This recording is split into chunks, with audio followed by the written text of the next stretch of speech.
The Tom Woods Show, episode 1182. Prepare to set fire to the index card of allowable opinion.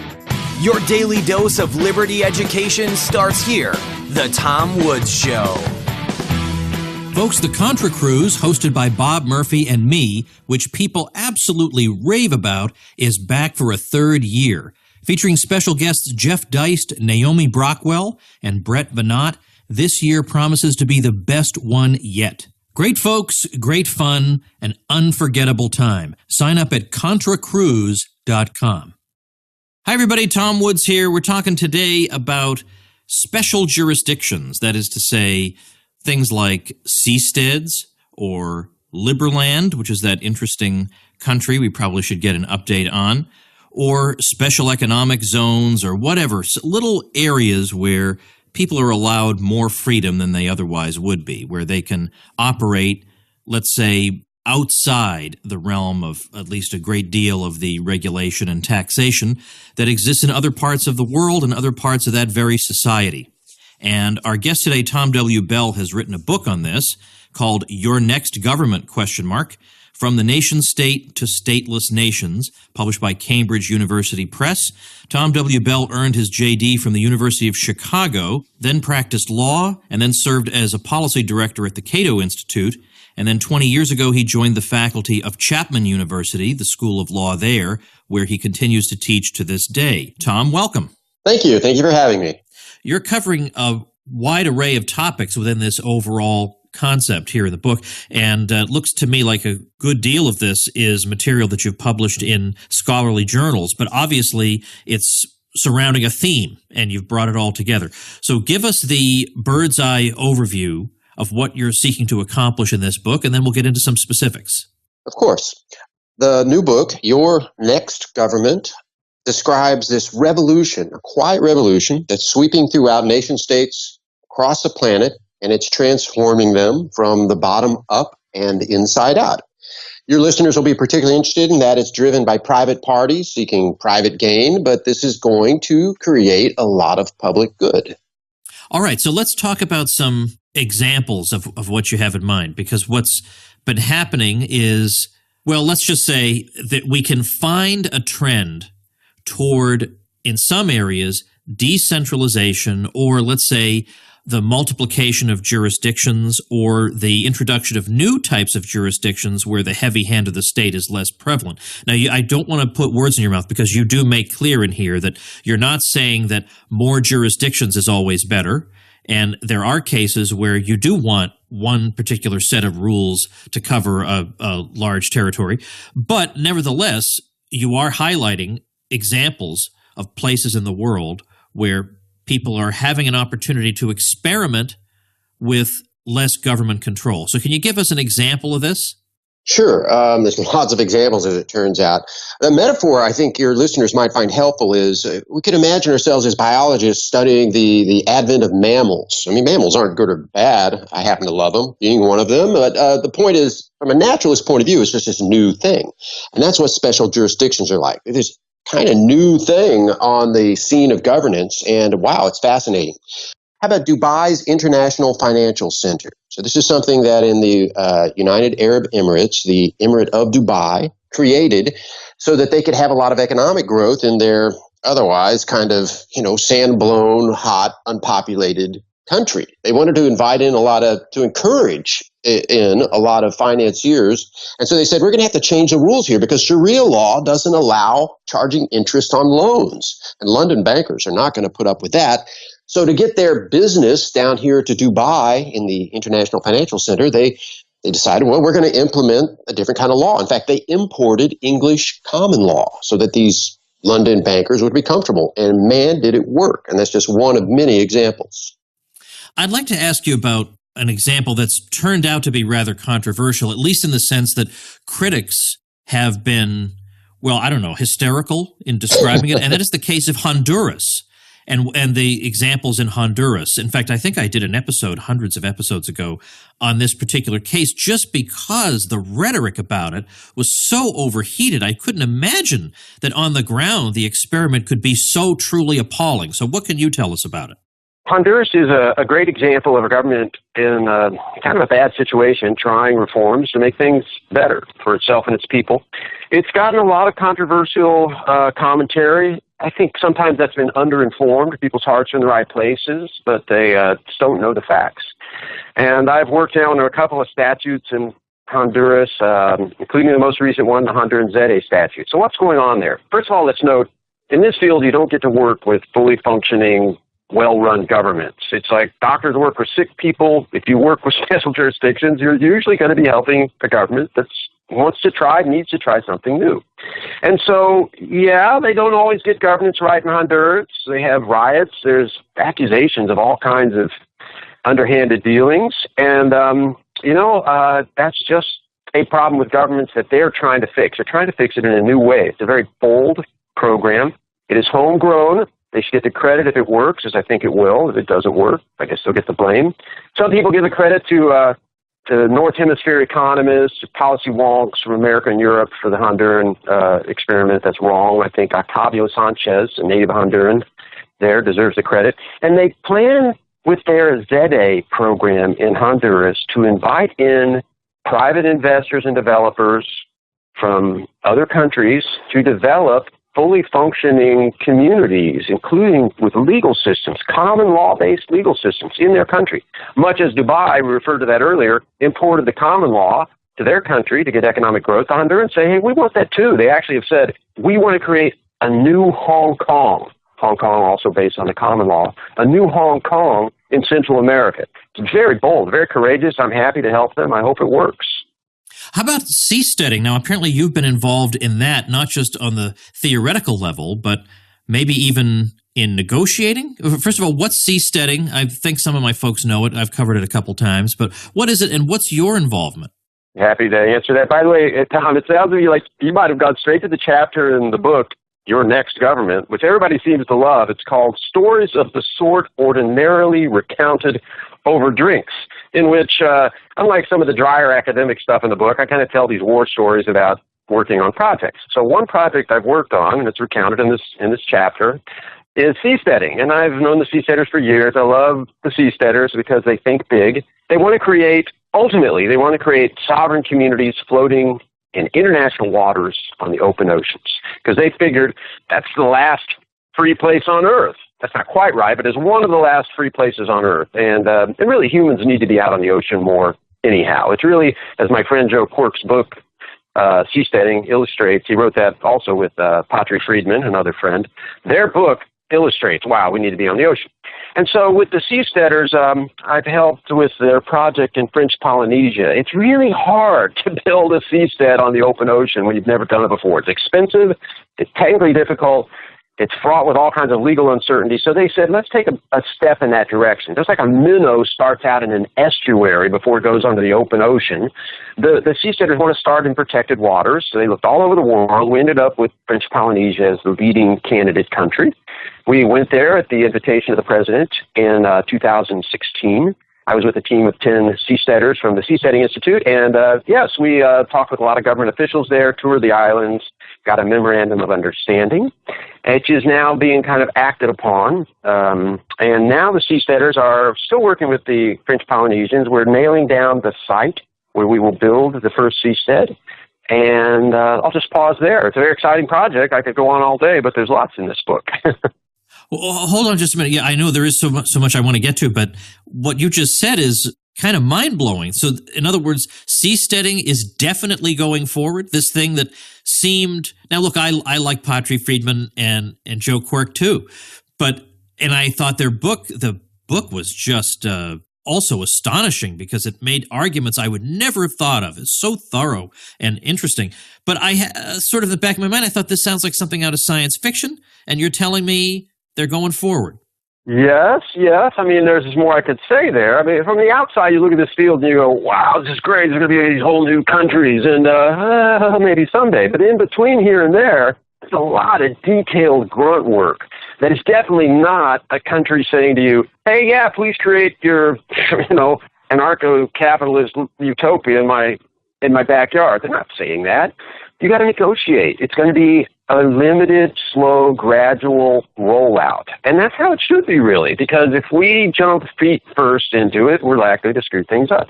But that does mean, wow, we spend a lot of time talking, not just with officials in French Polynesia, but we're also going to have to involve, because it's a pays d'outre-mer of France, we have to involve the National Assembly of France. It's going to take a while. There's a lot here to keep attorneys busy, which is, I got to admit, not the best news for Friends of Liberty, but in a way, it's a good sign. We're not jumping straight to freedom. We're jumping to a government saying, we're going to give this a try if we can watch closely, and we'll take steps in the right direction. I tell you, as long as we're heading in the right direction, I will accept that. I think that's a good thing. Let's talk about other examples. I mean, in part one of your book, you've got several case studies. We've looked at two of them. I didn't cover Fordlandia, which was a failed example. But moving on to part three of your book, you ask the question, who owns a city? And the answer is nobody. How does that question get to the heart of things? Why does that matter? Great question. I'm glad you noticed that. Yeah, if you look at your conventional municipality, say in the United States, it's a corporation. It's a municipal corporation, but nobody owns it. You can't buy and sell shares of a municipal corporation the way you can shares of, say, Apple. And that is a serious problem. I think Friends of Liberty and the people who appreciate property rights are more likely to get this than other people. So I frame it in terms in the book of these cities being orphaned, because unowned things are unloved things. They're like stray dogs or a couch somebody leaves on a sidewalk, right? Nobody cares for that stuff. And that's Detroit, right? I mean, Detroit is the worst case scenario in a lot of ways. I'm sure there's lots of fine people in Detroit trying their best, but the structure of government there is the same as everywhere else. It kind of is in our face a little more. And it's simply that there's all these free riders on all the wonderful public benefits that municipalities offer. And that's great that everybody can go to the public park. But nobody is incentivized the way they are in a private corporation where people really own it. Nobody's incentivized to take care of it, to grow it, to maybe even make it profitable, prosperous. And so I advocate in the book that we have owned communities. And this is not at all a radical proposition. There are private communities in the United States and throughout the world now the size of cities. Think of Co-op City in New York's Bronx. It has 55,000 residents, homes, schools, yes, roads, privately built roads. Roads are the easiest thing. Domino's Pizza is building roads now, right? Offices, places of worship. It's all privately owned. It's a city that's privately owned, and we're going to see more of that. We should see more of that. I think we need to have privately owned cities owned by the people who live in them, because those people are going to care for their cities in a way that people living in cities now do not. And when city managers screw up, they're going to feel the heat in a way that city managers now do not. How would it work, though? Because wouldn't it still just wind up being democratically, decisions made democratically by the people there? What would be the difference if I lived in one of these? How would I feel the difference in how it's governed? It does depend on how people choose to set up a community. This happens now with people choosing to move from a conventional municipality to, say, a homeowners association. If they're careful, they look at the rules of governance, or at least they talk to people. Well, how's it work at board meetings? Are the jerks running the place? And you get to choose, and the market will decide which governance systems work best. Now, that said, I advocate in the book a model I call double democracy. I used to be one of these Friends of Liberty who said, democracy is two wolves in a lamb deciding what to have for lunch. I was kind of anti-democratic. And now I've flipped on this. I've gone to the other side. I think we need more democracy. So here's how double democracy would work in a private community. The shareholders, the people who own the community, would vote for the board of directors just as shareholders in Apple vote for the board of directors for Apple. And this protects property rights. You don't want a person who owns one share of Apple to have as much say in running the company as somebody who owns 1 million shares. It's just not fair to the person who owns 1 million shares. They're never going to invest 1 million shares in Apple if the next guy who buys one share has the same vote for the board of directors. Okay. That's standard off-the-shelf corporate law, and dang if it doesn't work. Corporations really work. But what we need in a municipality is the other half of double democracy. And it's a popular veto. It is on a one-person per vote basis, because why? It doesn't protect property rights. It protects personal individual liberties. So that's what I advocate for these private communities. They are funded and basically governed by the people who own the shares, who own the city. They own the property that constitutes the private community that is the city. But to protect individual liberties, we add another layer. And that allows people not to grab the wheel of the vehicle and steer it. They get to put their feet on the brakes. That's all the masses get to do, is they get to say, stop. And they get to do two things. They can say, get rid of that law, not something in the Bill of Rights. You don't say, let's allow us to shut down those people who are talking about things we don't know. There'll be individual rights protected, like a Bill of Rights, not up for popular vote. But if somebody passes a law, no dogs allowed in the community. People live there say, we love our dogs. No way. They vote against it, probably by majority vote. You can structure it how you like. Or they can strike down an officer. They can say, that police agent is a jerk. She comes around, she bosses us around, she got her clipboard or badge, she's a jerk.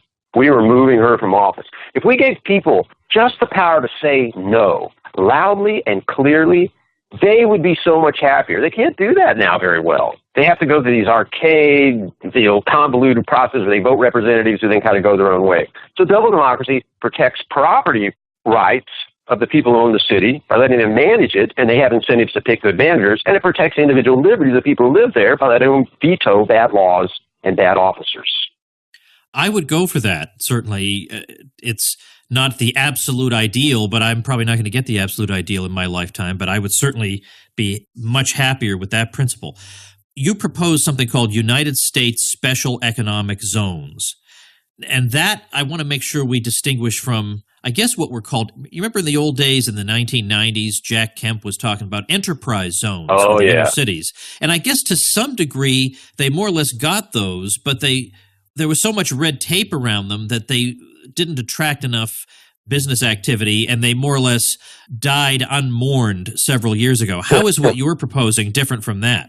Your diagnosis is exactly correct. Too much red tape. Okay, yeah, you're right. There's been a number of these, and there still are a few of them, enterprise zones, opportunity zones. Rand Paul had an idea for one that was actually much better than those. But basically those are, as you said, programs that say, hey, if you jump through a bunch of hoops, we'll give you some special narrow perks. You fill out all these forms, we'll give you a rebate on your capital gains taxes or something. It's nothing very interesting. It's not freedom. It's basically jump through these hoops and do some tricks and we'll throw you a bone.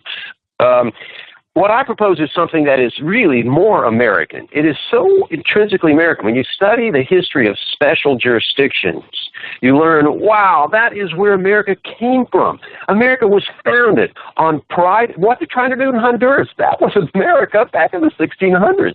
Private companies got royal charters. They come over and they started the Virginia Company. They started the Massachusetts Company. They started, New Amsterdam, which became New York City. The whole eastern seaboard at one time was basically run by these private enterprises trying to create, and they did create, new communities, new states, new cities. All right, what do I propose that's up to date? United States Special Economic Zones. And the idea here is manifold, but I'll try to give it to you quickly. You find fallow areas of federal land, and most often in the western United States, acres and acres of sagebrush covering Nevada is held by the federal government in Utah, Wyoming, California, and a lot of these states are very upset about this. They argue convincingly, if you ask me, the feds were supposed to hand over that land right after statehood, and the feds are squatting on it. They're not letting it be developed. They don't let the states get any revenue from it. The states don't like this. So here's what the feds should do. Hey, we got all this federal land that's not being developed. We open it up for bidding. If you win the bidding, you'll get to start on this federal land a United States Special Economic Zone. And so, hey, you Google over there. You got a lot of money. You're interested in running cities. Put down your bid. If you win, you will get to build Googleville out here in the Nevada desert. And Google says, why would we do that? And the United States federal government says, for a couple of reasons. One, we're going to exempt you from many federal regulations. No income tax. No labor code. We'll be watching you. You don't get to enslave people, but go your own way. Try something new in this special zone, and we'll let you do it, Google. And Google says, why would you do that? And the feds say, because you're going to pay us a lot of money. We're basically going to here's what the federal government, this structure lets the federal government liquidate the value of its sovereignty. It lets the federal government unbundle this cable TV package where it says, here's governance, plump. You got to take it all. It lets the federal government say, hey, Google, you don't like our capital gains rules? No, we don't, says Google. Well, you don't have to put up with those. You're going to have to pay us a flat sum payment for this. And if you screw up, we're going to shut you down. It's a big risk, but you get to try this. So there's the federal government, Google, why they do this deal. Google or some firm or, new company says, we'll try it, federal government. Federal government says, oh, thank you for the revenue on the desktop, which we really need right now. We got all this power, which does not make us money, that we're just kind of using to shut down Nevada. We're going to liquidate the value of that, and taxpayers benefit. Now they'll have Social Security. And where does Utah come in? Utah says, hey, we didn't get our federal lands back. But the federal government says, here's a big chunk of money, Utah or Nevada, whoever's hosting the U.S. SEZ. Because why?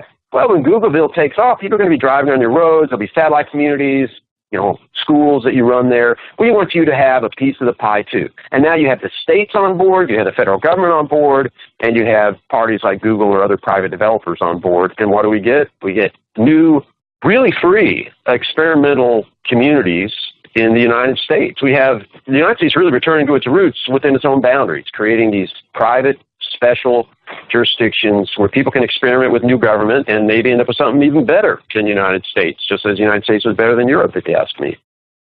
It sounds like a real parallel to how the medieval cities developed, because there you had cities that negotiated with a sovereign to get more or less liberty for themselves in exchange for something they would pledge to do for the sovereign. But by and large, it allowed them to become, okay, they weren't libertarian and they had guilds and this and that, but they certainly were an oasis in a world of serfdom. Yes, absolutely. And Utah thereby noting that actually, although I said, it's this new phenomenon, the degree and how it's happening is new, but really the history of these special jurisdictions goes way back. We can credit, I think, the Renaissance, really, to the effect you just described. And it's true, no one of these city-states was perfect. Just like you said, my version of double democracy, I don't know if it's for me, but it sounds better than what I got. The point is, they had to compete. If you didn't like what Milan was doing, you went to Florence.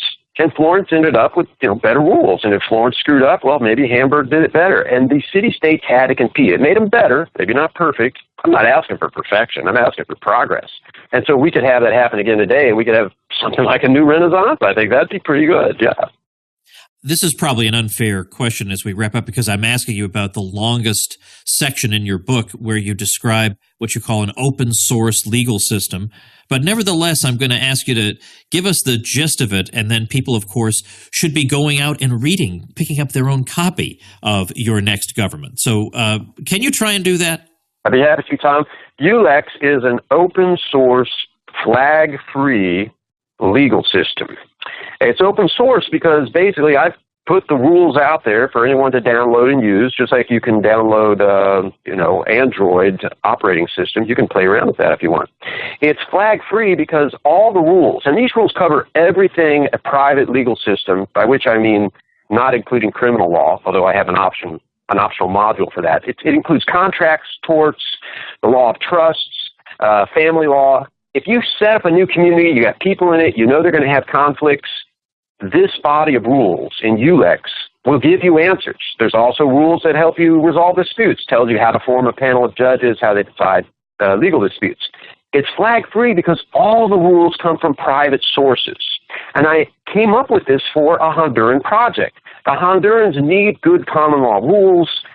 Although their country has problems, they don't want to fly a foreign flag over their soil. It's just not going to work to go down there and say, hey, we're Canadians, everybody loves Canadians, let us rule part of your country because we're so much better at government than you, Honduras. That's just not going to work diplomatically. But what you can do is say, hey, Hondurans, you want to have a private community in your civil law country that runs common law. Here are some common law rules, not from any government, but from private bodies like the American Law Institute, the Uniform Law Commission, the American Bar Association. These are all private and international organizations that don't create the laws because there's some lobbyists knocking on their office door. They come up with these laws because they're objective. I really love the work of these people. They're really angels to me because they go out, not because they got to win an election, but because they want to get the rules right, and they try to get the rules right. Nobody is really using that great resource to help people live in the real world. There's a bunch of academics sitting around scratching their chins. So I went, because I'm an academic, I went and found all these rules. I collected them. I just kind of walked with my basket into the library, as it were, and pulled these great rules off the shelf, collected them, curated them, added a few more rules so it would all work together in a big program. It's like a like an operating system. And boom, there you go. If you want to start a seastead, you want to start a Honduran ZA or something entirely new, you need rules for your community that are trusted from trusted sources, not from me. I just went and found them. I'm just a librarian. Somebody other, more trustworthy people really wrote these rules. I got them for you right there, UX. You can download it, run it, and I think it'll work. Well, very, very interesting material, and there's just so much in here. The book is called Your Next Government, From the Nation State to Stateless Nations. Your website is tomwbell.com. Is that where we should direct people? I'm going to have the book linked on our show notes page. This is episode 1182, so at tomwoods.com/1182, we'll link to the book. But should people, if they want to find out more about you, check out tomwbell.com or anything else? Oh, yes, TomWbell.com will do it, and I'm sure if you Google search, I got everything you want there. Videos, podcasts like yours will soon be there, Tom. Thank you very much, and of course, a link to the book.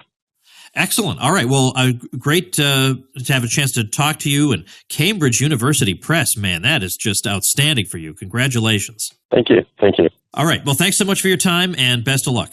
Thank you, Tom. Thank you so much. All right, that's it for today. Tomorrow, we're going to deal with that objection you hear every once in a while when you try to talk about Venezuela. Oh, Venezuela's not really a socialist country. All right, I guess it comes down to how you define socialism. And yeah, almost no country is socialist in the sense of the word in which Karl Marx intended it. But on the other hand, almost nobody advocating socialism today advocates that model. So let's settle on a definition of socialism, and then we'll be in a position to make a judgment. But simply to say, well, that's not real socialism, when none of the things that socialists today are advocating really would be real socialism from a Marxist standpoint, is not really much of an answer. So let's look at standards that would make something socialist in the eyes of modern socialists, and let's see how Venezuela measures up and whether or not they can get away with making that argument. So that's coming up tomorrow, so make sure you have subscribed. Head over to tomwoods.com/iTunes. You can subscribe on iTunes. You get all the episodes delivered right to your device. And thanks so much for telling your friends about the podcast. You guys are my greatest ambassadors. Thanks so much. Become a smarter libertarian in just 30 minutes a day. Visit tomwoods.com to subscribe to the show for free, and we'll see you next time.